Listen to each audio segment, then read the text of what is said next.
पुष्पं संपूज्य पात्रं संस्थाप्य सुप्रतिष्ठपात्राय नमः सुशान्तपात्राय नमः तेजोदपात्राय नमः रत्नादपात्राय नमः अव्यक्तपात्राय नमः सुव्यक्तपात्राय नमः सोमपात्राय नमः सूर्यपात्राय नमः मध्ये क्षीरम् आप्याय सुगमेतते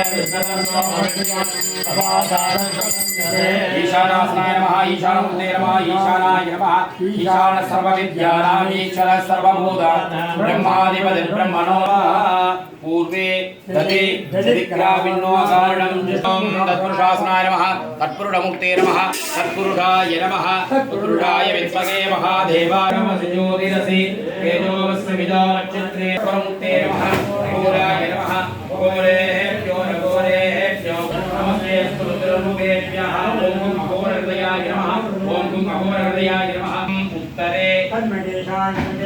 वामदेवमुक्ते नमः वामदेवाय नमः वामदेवाय नमो सर्वभूतगमनाय मनोन्मनाय नमः ओम गे वामदेव्याय नमः ओम गे वामदेव्याय नमः ओम गे वामदेवमुख्याय ओम ईशान्ये कुशादकं देवसत्त्वासमिदप्रभे अश्विनोः बाहुभ्या उष्णोस्ताभ्या ओम सोमयं गोदेभ्यः